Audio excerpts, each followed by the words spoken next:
Welcome to Spectral Shadows.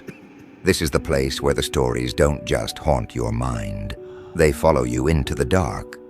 Before the whispers begin, tell me, where are you watching from and what time is it? Midnight?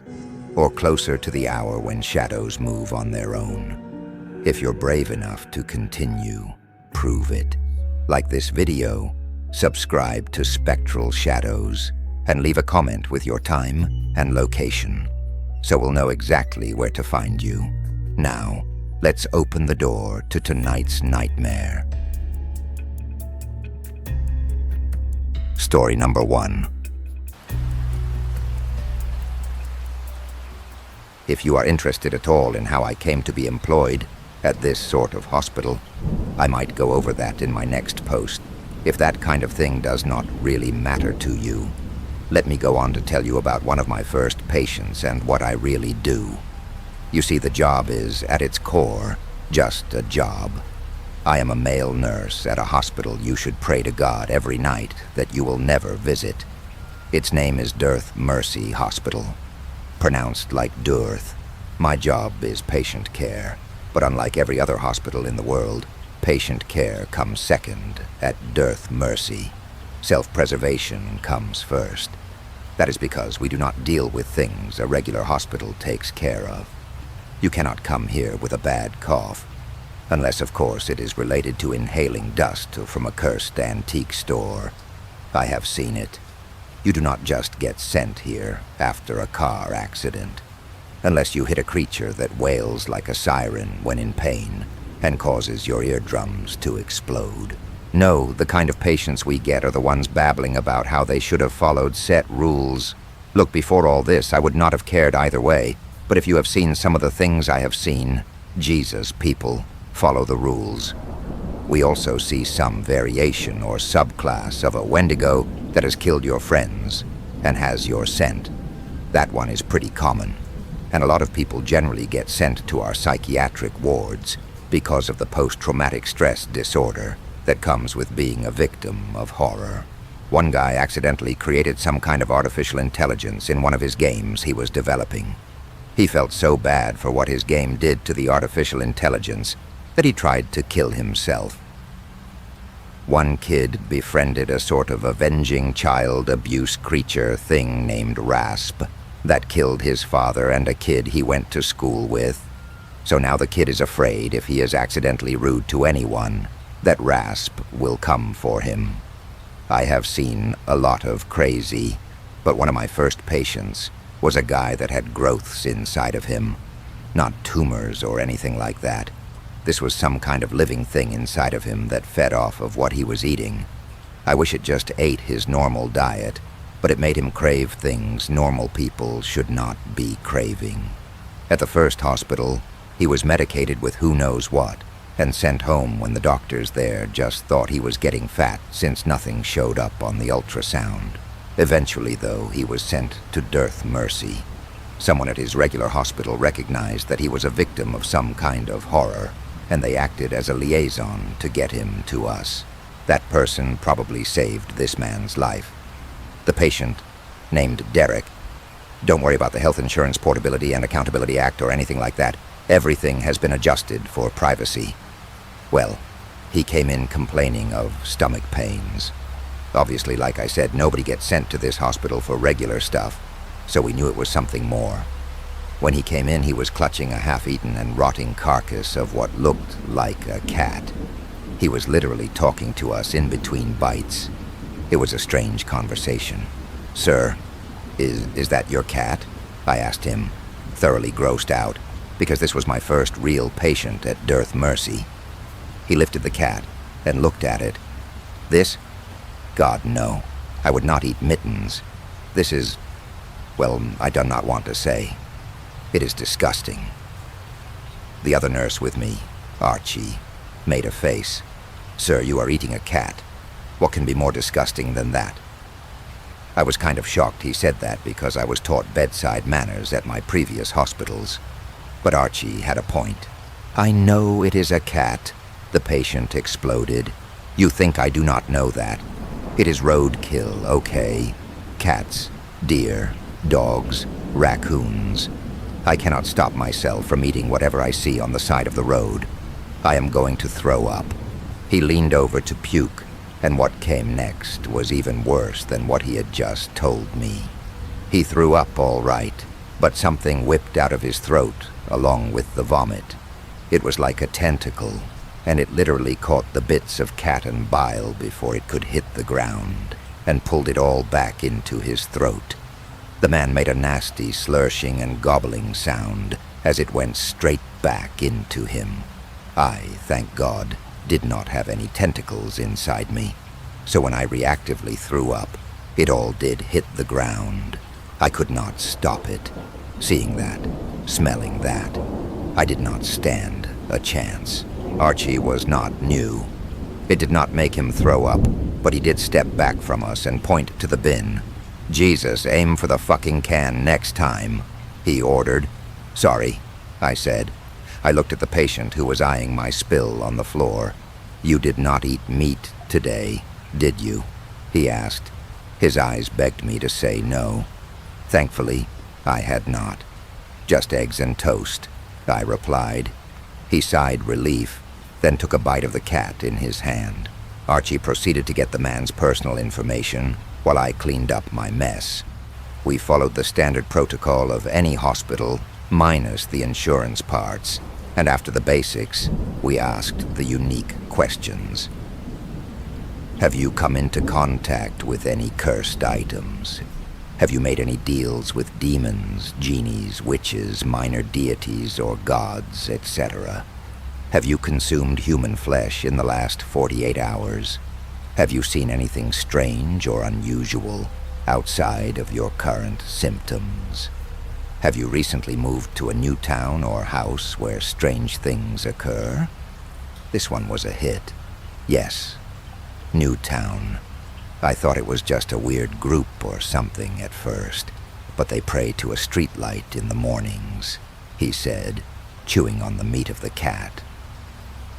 Archie turned to me. By now my sickness was cleaned up and I was standing by, learning. So, some towns generally have either a cult, or even the whole town. They will have a deal with a creature or horror of some kind, and have to perform some kind of ritual. It is important to get as much information on the ritual as we can, so the lab can determine what the horror is and how to treat it. Then he handed me the clipboard. "You finish this. I will see if Dr. Mathos is available." Then he exited the room, calmly and casually, as if he saw things like this all the time.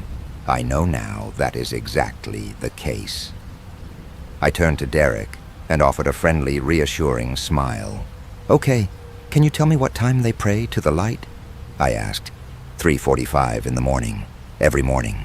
First time I saw it, I just woke up about 3:30, could not go back to sleep. Then I heard them outside. "Okay, and do you normally wake up randomly?" "No, I take medication to help me sleep, but ever since I moved there, I wake up at 3:30 every morning. I watch them from my living room. Men, women, kids. They all go to a certain streetlight and pray to it." "Okay. And does anything happen while they pray to it? Or can you hear what they are saying?" I asked, reading off the questions on the form. He shook his head and pulled bloody fur from his mouth. He gagged, then took another bite of the mostly eaten cat. The light flickers, then they all go back home. "Are they doing this to me? Because I am not praying with them?" he asked nervously. I do not know. I am sort of new here. The doctor should be able to tell you." Right then, by chance, the doctor stepped in, with Archie behind him. He greeted us both, then took the clipboard from my hand. He read it silently, then handed it back. "You mind lying back for me, Derek?" he asked. The patient nodded, then sat back. The doctor began to touch the man's stomach carefully. Each time he pressed down, a bulge would appear and slither away as if a snake was underneath his skin. "When did you first experience the eating of roadkill?" Dr. Mathos asked. Derek took a deep breath. The weight of his stomach seemed to hinder his breathing in that position. 2 days ago. Before that, I was hungry for everything else. I cleaned out my kitchen. I have put on 15 pounds in 6 days. I went to the hospital, but they said I had some kind of eating disorder. No shit. The doctor helped him sit back up, then took his own seat on a stool nearby. Well, they do the best they can. From what you have told us, and from what I can feel, you have a necro growth inside of you. Your town wakes you up at 3:30 every morning, so that you can join the others at the streetlight and pray to it. Since you have not been doing that, the deity or creature residing over the town has given you a craving for dead meat. Unchecked, it will consume rotting flesh, roadkill, until it suffocates your airways, then eats you from the inside out. What? That is crazy, Derek said in shock. Yeah, says the man currently eating roadkill, the doctor said. My eyebrows jumped up in surprise as Derek glanced at the matted, stinking carcass in his hand. Can I move out of the town? The patient asked. You could, but you would still wake up at 3:30 still, and if you move, you will have less time to get to the streetlight. We can do 2 things. An internal ripping of the necro growth through surgery. Risky, but quick. Or we can send you home, and if you start praying to the streetlight with everyone else, the growth will die of starvation once the hunger goes away, and you will pass it naturally. Derek looked at the doctor, stunned. He looked at the roadkill in his hand. Internal ripping? How risky? If the growth has wrapped around your heart, the surgery has an 80% chance of killing you. If not, it is a 70% chance of killing you. And if I go back and pray to the streetlight, it goes away. Then I can move out of that town, he asked. The doctor smiled at him. We can hope, but I cannot guarantee it will not come back if you stop or move away. The patient tearfully pulled another cut of meat from the carcass with his teeth.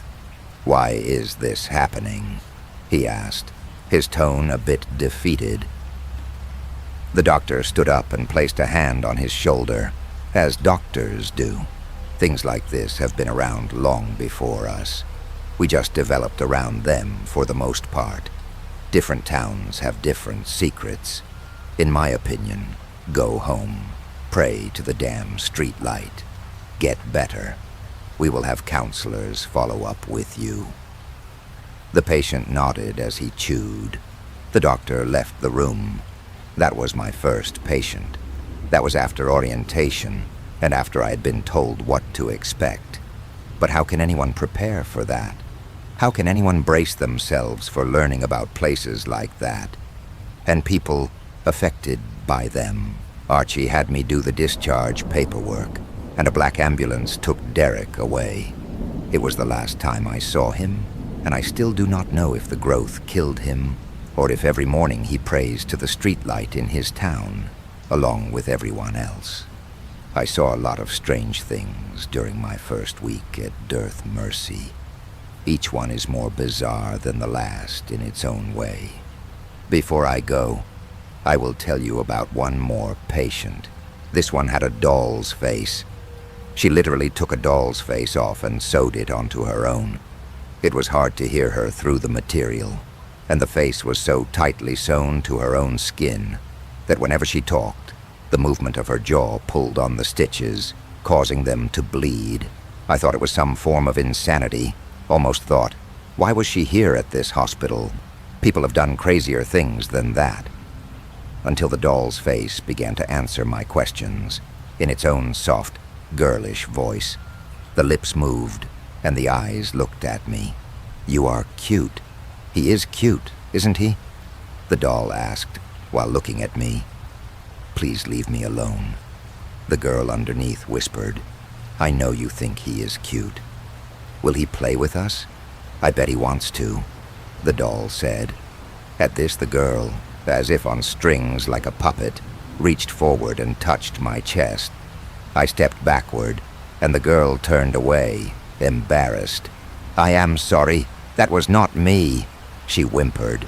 "He knows it was not you, you dumb slut. Turn back around so he can see me." Then the voice became sing-songy. "Turn to him, or I will hurt you again." And she turned to me. The doll's face, smiling sickly, and a mixture of blood and tears streaming from underneath. "Ugh, you are such a bore. No wonder you think so little of yourself," the doll face said to the girl. I was relieved when the doctor came in with silver scissors. We held the patient down and proceeded to cut the stitches from her face, all while the mask screamed for us to stop. When the last stitch was severed, the doll's face fell silent and lifeless. The girl underneath was beautiful, but the way she hid her face made it obvious that she did not think that way. When I asked the doctor how a doll's face could have latched onto her like that, he told me something more frightening than I expected. The doll's face was not the problem. It was how she saw herself. She made this happen. She put on the mask and gave it life. We see it often. Sometimes it is a doll's face, and sometimes it is another human's face. People are not happy with how they look. It is not always an item or place that is the problem. Anyways, that is some of the stuff I experienced just in my first week at Dearth Mercy Hospital. I hope I never see any of you there. But from what I have been seeing online and whatnot, a few of you might end up here, one way or the other. Story number 2. When I was younger, I worked at a rural county hospital a few miles from my hometown. I was offered the job straight out of nursing school, and I accepted it quickly.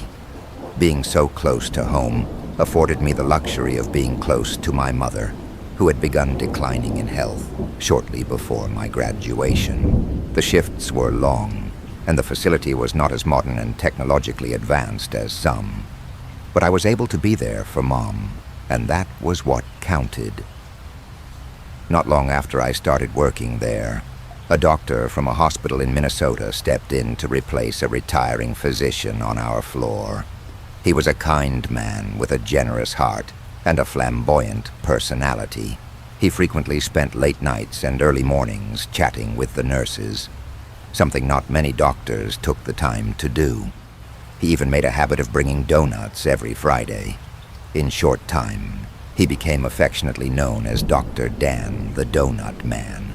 A couple of years later, Dan's son, Jacob, moved from the Twin Cities to live with him.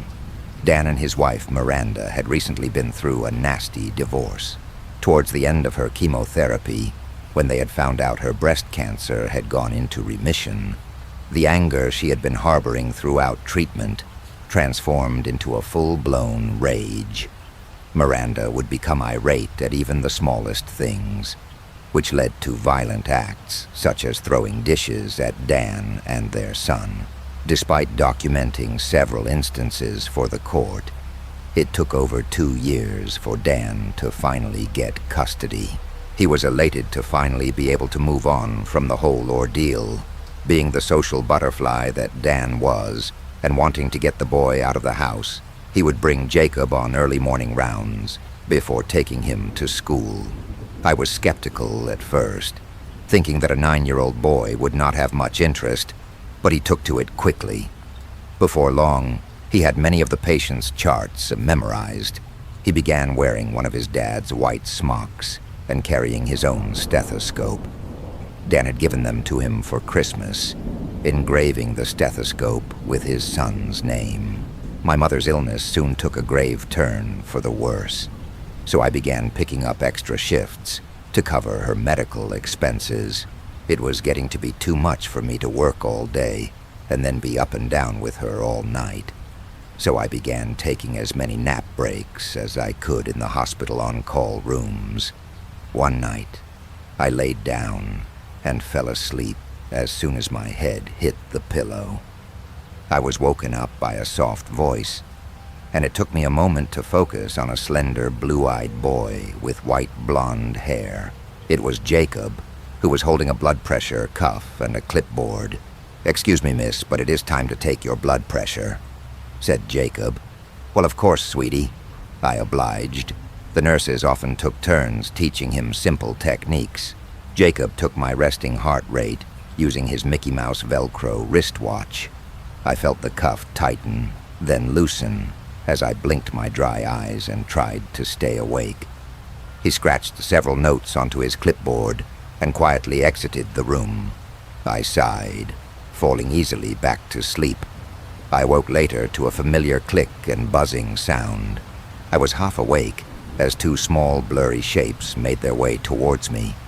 Panic overwhelmed me when I realized it was Jacob standing over me holding the paddles to a charging defibrillator. I grabbed his wrists and forced him away from me. In addition to being in a position of leverage, he was surprisingly strong for a scrawny kid. I stood up, pushing him away from me, and yelled, "Jesus, Jacob, this is not a toy." "I know, miss. I was not playing," he replied, still holding the charged paddles. His eyes were cold and dead. "Jacob, sweetheart, put down the paddles and we can talk about this." "I am done talking, miss. I am ready to hurt. Do you know what it feels like to hurt?" he hissed. I ran into the hallway to yell for someone to help me. As I turned the corner, I saw Jacob crash into an orderly, shocking him and sending him flying to the floor. I bolted towards Dan's office, hoping to find anyone along the way that could help me control the situation. An open supply closet door caught my eye, and I stopped, unable to move at what I saw. On the floor was what looked to be a stray dog, surrounded by piles of bloodied gauze and surgical tools. The dog's limbs had each been severed and methodically laid next to the animal's head. I grabbed a tray from the shelf and forcefully emptied what little contents my stomach contained. Laid neatly on the shelf was a stethoscope with the inscription, "To Jacob. Stay curious. Love, Dad." I began to cry as I saw that the dog was still breathing. As soon as I opened my mouth, a fellow nurse, Paul, came in behind me. "Fucking Christ," he yelled, looked at me with wild eyes. "What the hell happened in here?" I found," I stuttered as I handed him the stethoscope. "Paul, it is still alive," I gasped through sobs. Paul gently moved me to the hallway. As he closed the door, doing what I knew had to be done, I stood stunned. I watched as a group of hospital staff flew past me to handle the escalating circumstances around the corner. There was screaming and chaos that I am sure only lasted minutes, but felt like hours. I worked for the hospital for only 3 more weeks after the incident.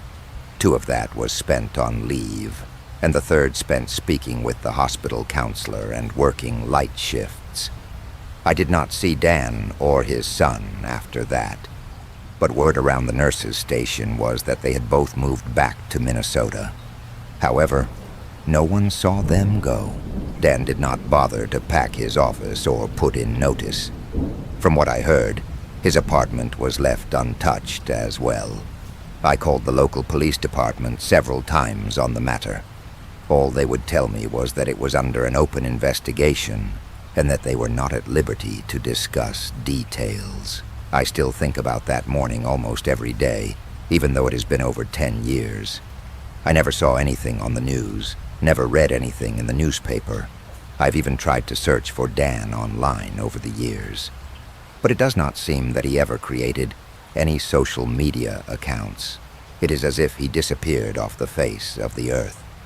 I am thinking of hiring a private investigator, but I am not sure where that path might lead. Until then, Dan, if you are reading this, please know that you have touched many lives with your kindness. Your presence is missed. Story number 3.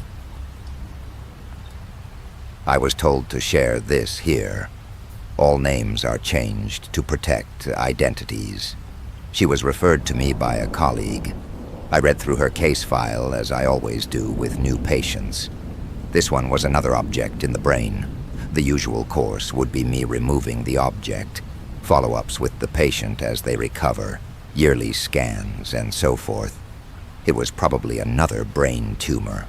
I am a surgeon, and I don't have a set specialty, unless removing objects and tumors from every corner of the body is a specialty.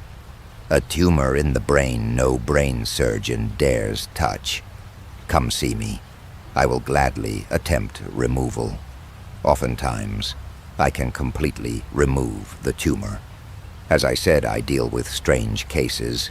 My office door opens as a raven-haired woman in her early 20s entered. Her blue eyes dart around fearfully, resting on George, floating serenely inside his jar. I stand and hold out my hand. Don't mind George. He can be rather nerve-wracking when you don't expect him, I said. I am Dr. Strand. Please sit. We sit. The woman is still eyeing George warily. I reached over and turned the jar. George's single eye is open. It winks at me and closes. I swear George is alive sometimes.